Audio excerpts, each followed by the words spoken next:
Boa noite, cá estamos de novo, no nosso Evangelho, no lar. Não se esqueceram certamente de pôr em água, os copos.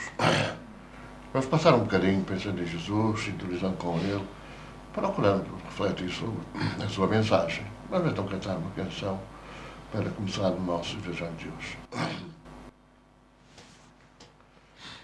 Na estrada da vida seguimos errando, presos ao prazer que nos vai cegando, longe da verdade, caindo choramos, não vemos claro o chão que pisamos.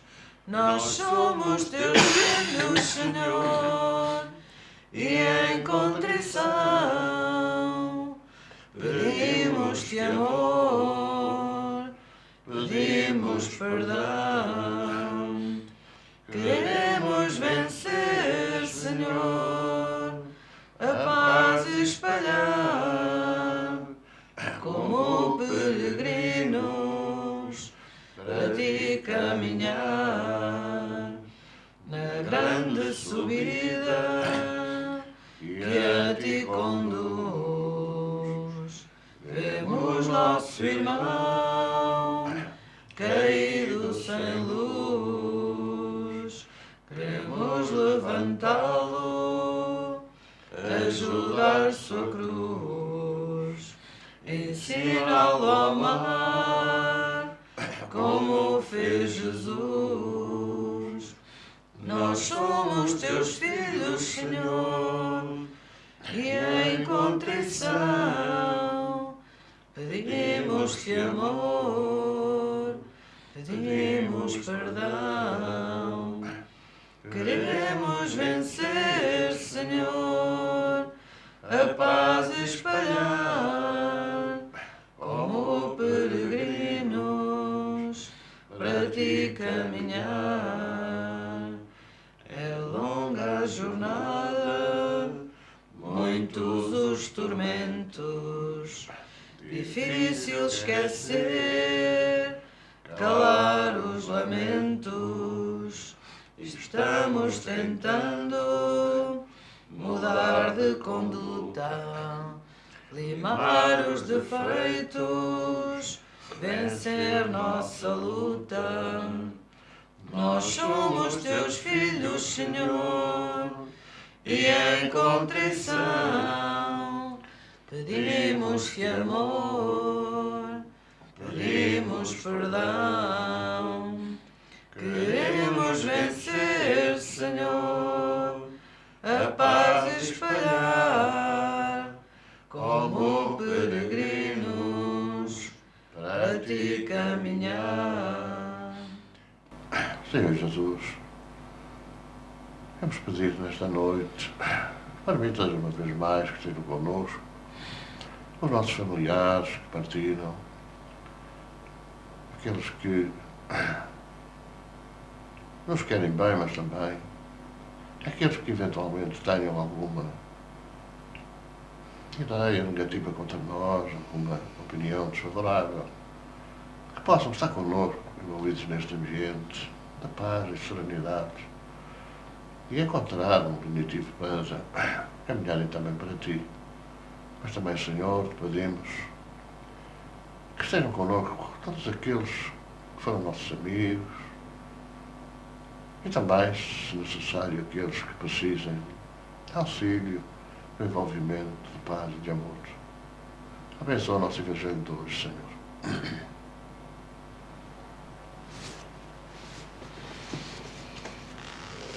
Do Evangelho segundo o Espiritismo, no capítulo 27, o item 22.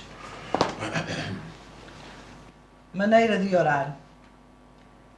O primeiro dever de toda a criatura humana, o primeiro ato que deve assinalar a sua volta à vida ativa de cada dia é a prece.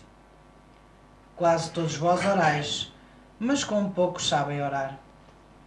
Que importam ao Senhor as frases que maquinalmente articulais umas com as outras, fazendo disso um hábito, um dever que cumpris e, que, como todo dever, vos pesa. A prece do cristão, do espírita, seja qual for o seu culto, deve ser feita desde que o espírito haja retomado o jugo da carne. Deve elevar-se aos pés da majestade divina com humildade, com profundidade, com ímpeto de reconhecimento por todos os benefícios recebidos até àquele dia, pela noite transcorrida e durante a qual vos foi permitido, ainda que sem consciência disso, retornar para junto dos vossos amigos, dos vossos guias, para beber no seu contacto mais força e perseverança. Deve ela elevar-se humilde aos pés do Senhor, para lhe recomendar a vossa fraqueza, lhe suplicar amparo, a sua indulgência e a sua misericórdia. Deve ser profunda, porque é a vossa alma que deve elevar-se ao Criador, que deve transfigurar-se como Jesus no Tabor e alcançá-lo, branca e radiosa de esperança e de amor. A vossa prece deve consubstanciar o pedido das graças de que necessitais, mas de que necessitais realmente. Inútil, portanto, pedir ao Senhor que vos abrevie as provas, que vos dê alegrias e riqueza. Pedi-lhe que vos conceda os bens mais preciosos da paciência, da resignação e da fé. Não digais, como o fazem muitos, não vale a pena orar, porquanto Deus não me atende. Que é o que, na maioria dos casos, pedis a Deus. Já vos lembrastes de lhes pedir o vosso aperfeiçoamento moral? Oh, não. Bem poucas vezes o fazeis. O que mais vos lembrais de pedir é o bom êxito para os vossos empreendimentos terrenos. E depois eu vejo exclamado: Deus não se preocupa connosco. Se preocupasse, não se verificariam tantas injustiças. Insensatos, ingratos, se descesseis ao fundo da vossa consciência, quase sempre depararíeis em vós mesmos com o ponto de partida dos males que vos queixais. Pedi, pois, antes de tudo, o vosso aperfeiçoamento, e vereis que torrente de graças e de consolação se derramará sobre vós. Deveis orar incessantemente, sem que, para isso, se faça mister vos recolhais ao vosso oratório ou vos lançais de joelhos nas praças públicas. A prece do dia é o cumprimento dos vossos deveres sem exceção, qualquer que seja a sua natureza. Não é um ato de amor para com o Senhor assistirdes aos vossos irmãos numa necessidade qualquer, moral ou física? Não é um ato de reconhecimento o elevardes para ele o vosso pensamento, quando uma felicidade vos advém, quando evitais um acidente, quando uma simples contrariedade apenas vos aflora a alma, se disserdes pelo pensamento: sede bendito, meu Pai. Não é um ato de contrição o de vos humilhardes diante do Supremo Juiz, quando sentis que faliste, ainda que somente por um pensamento fugaz, para lhe dizerdes: perdoai-me, meu Deus, porque pequei, por orgulho, por egoísmo ou por falta de caridade. Dai-me uma força para não mais falir e a coragem de reparar as minhas faltas. Isso, independentemente das preces regulares da manhã e da noite e dos dias consagrados, mas como o vedes, a prece pode ser de todos os instantes, sem nenhuma interrupção dos vossos trabalhos. Assim dita, ela, pelo contrário, os santifica. E crede que um só desses pensamentos, se partir do coração, é o mais ouvido pelo vosso Pai Celestial, do que as longas orações ditas por hábito, muitas vezes sem causa determinada, e às quais a hora conveniente vos chama maquinalmente. Bordeaux, 1862. Do livro Caminhando com Jesus, da nossa benfeitora espiritual Maria Teresa Magalhães Costeira, psicografia de Arnaldo Costeira. Quantas dores, quantas lágrimas.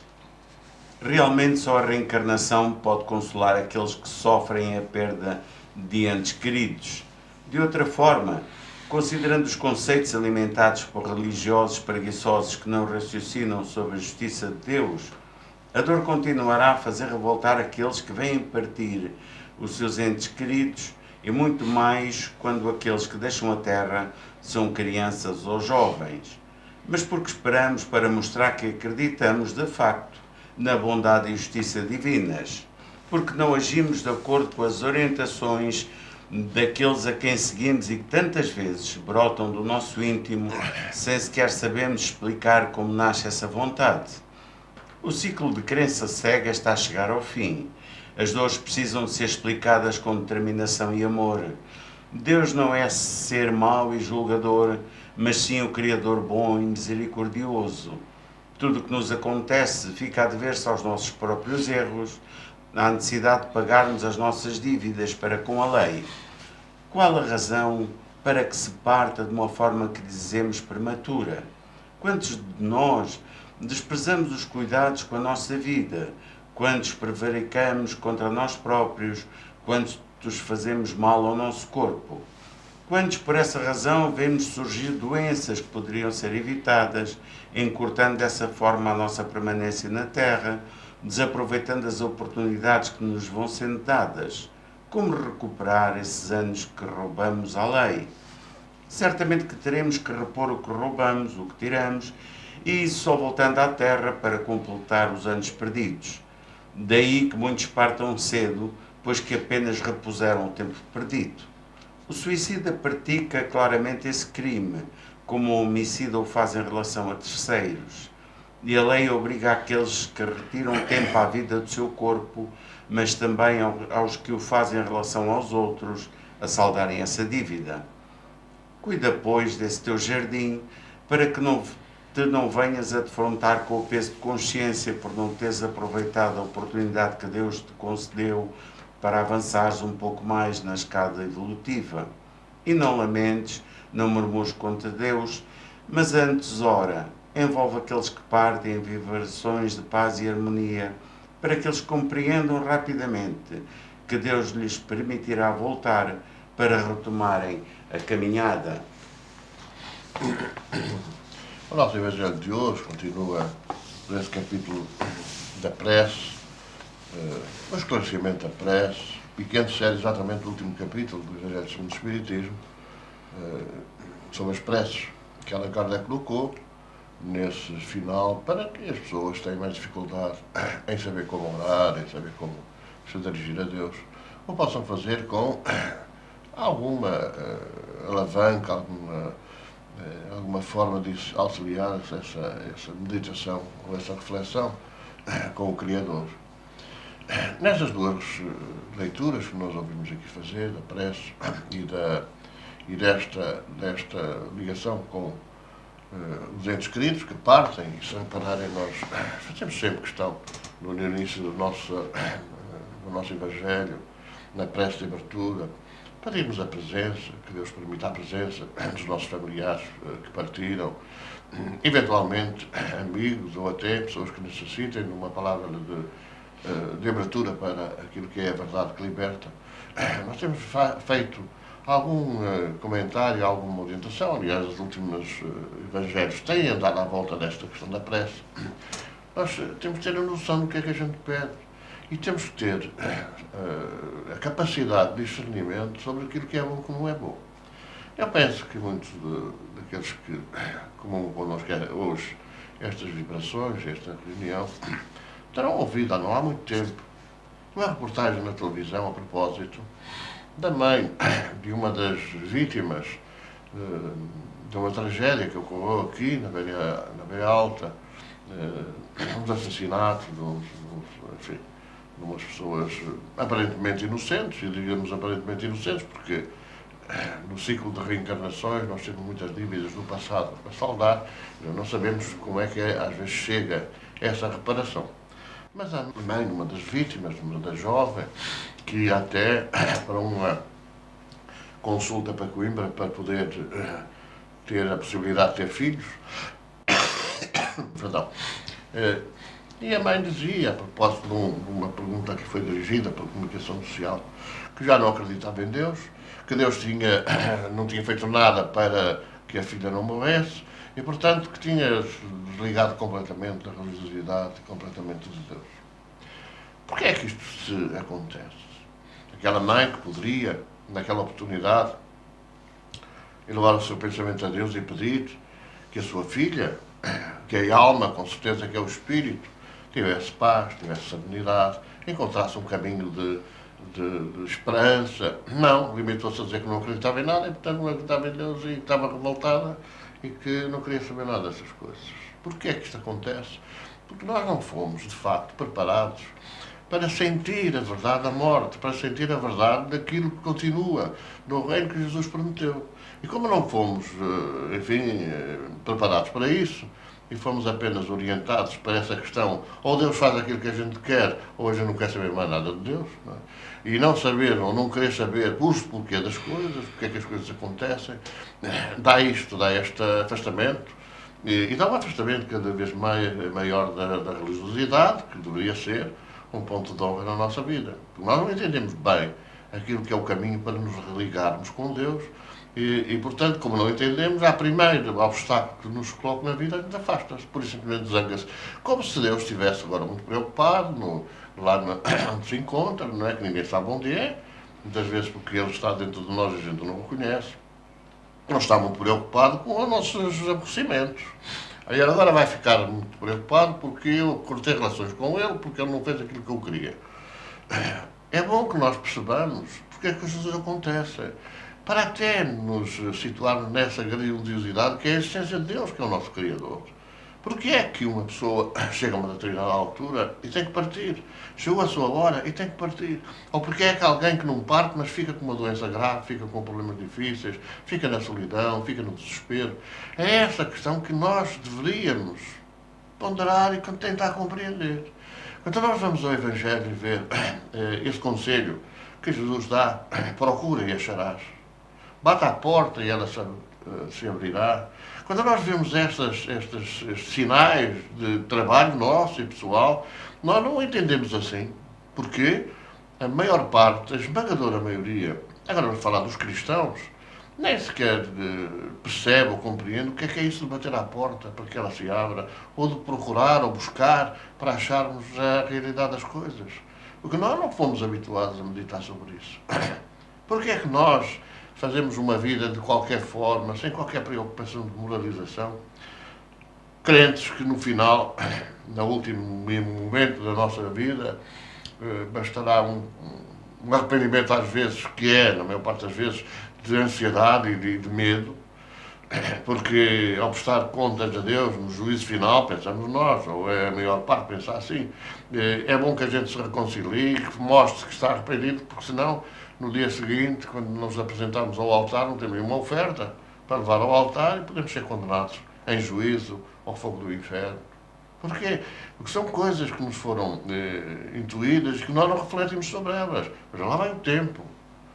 Já lá vai o tempo. É verdade que, enfim, há um século, 2 séculos para trás, não havia conhecimentos, não havia cultura que nos pudesse ajudar a raciocinar sobre as coisas, mas hoje não é o caso.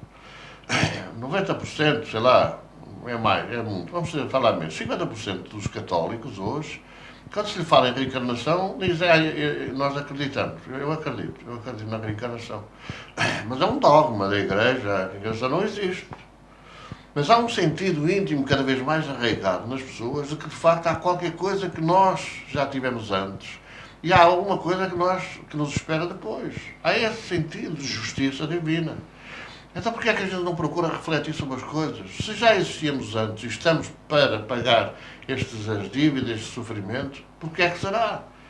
Daí que talvez nós, conseguindo raciocinar sobre isto, talvez nós aprendamos a orar. Talvez nós aprendamos aquilo que nos convém pedir. Aquilo que nos convém elevar a Deus para nos auxiliar. E não tantas vezes como acontece, que nós pedimos aquilo que achamos que é mais fácil, que nos facilita a vida, que nos torna a vida mais leve, que nos encaminha para trabalhar pouco no nosso aperfeiçoamento individual. Então vamos aprender isto e vamos compreender que se à nossa volta os espíritos estão por toda a parte, não é? Não estão lá num plano, num frigorífico à espera do juízo final. Se nós entendemos que estão por toda a parte, talvez nós possamos, nesta meditação e nesta busca, auxiliar aqueles que partiram que também não sabem, porque sabem tanto como nós sabemos, não é? De uma forma geral, não é? As pessoas acham que morrem e depois é um caso sério, porque é só um tribunal terrível para nos julgar. Vamos pensar sobre isso. Perdão. Talvez no nosso Evangelho nós possamos transmitir aos nossos familiares que talvez não saibam o que é que lhe aconteceu, que talvez não saibam para onde é que vão ir, que persistem em ficar connosco, que era onde estavam. Talvez nós possamos ajudá-los a encontrar um caminho de mais paz, de mais luz, de mais esperança. Vamos refletir. Aliás, neste ano, que começou há pouco, talvez seja um ano em que nós precisamos trabalhar muito nisso. Refletir para ajudar os outros. Compreender para ensinar aqueles que não sabem.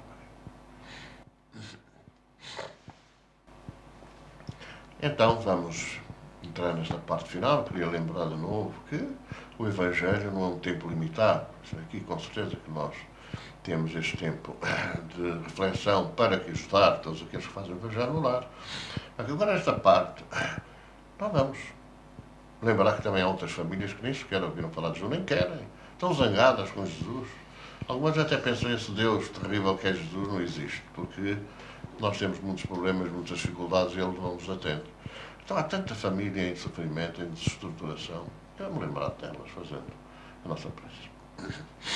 Então nós te rogamos, Senhor, por todos quantos se encontram nos seus leitos de dor, encontram nos hospitais, nos hospícios, por todos aqueles que estão em sofrimento, Mestre, muitos sujeitos a sedícias, a maus tratos, aqueles que estão em solidão, os que não têm um teto, uma família, uma mão amiga, um sorriso.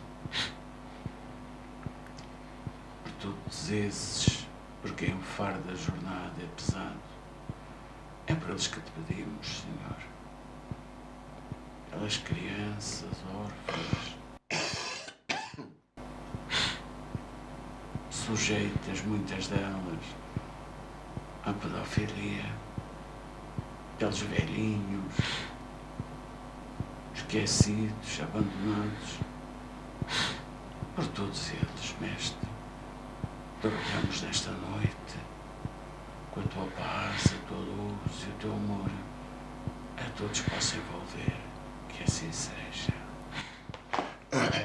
Então vamos cantar uma canção, exatamente, de esperança. Uma canção de esperança. Vamos cantar.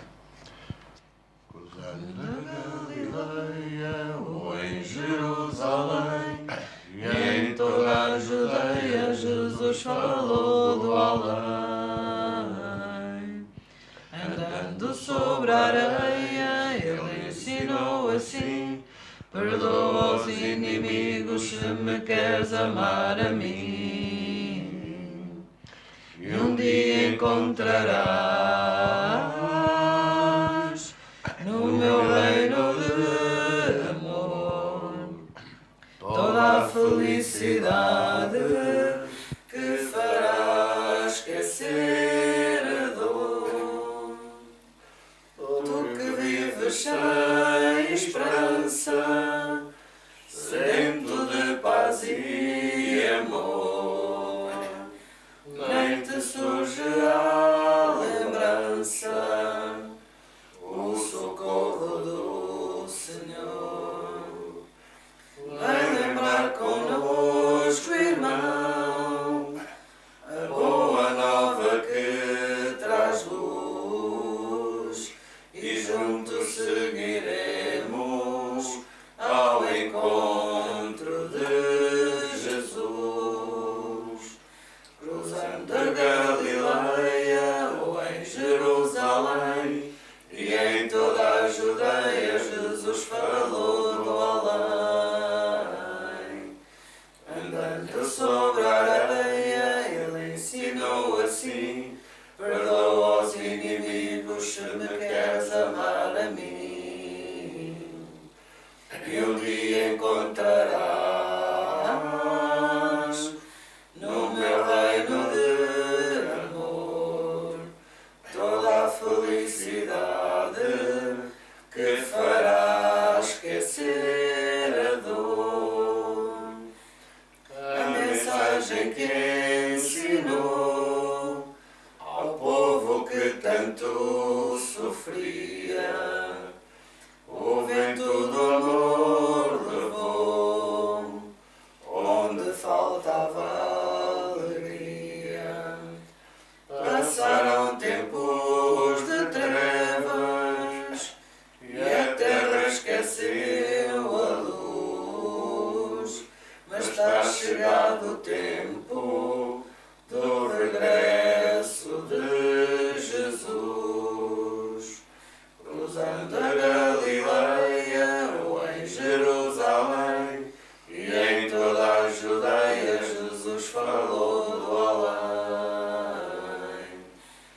andando sobre a areia, ele ensinou assim: perdoa aos inimigos se me queres amar a mim.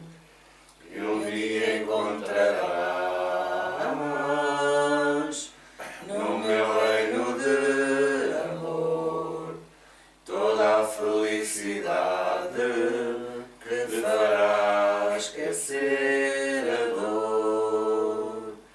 E um dia encontrarás no meu reino de amor toda a felicidade que fará esquecer a dor.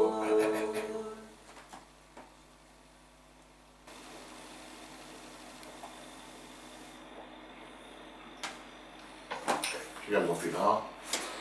Muita paz para todos. Continuem dialogantes, se acharem por bem. Manteremos aqui presença de novo na próxima semana. Cada vez sobre todos. Muito boa noite.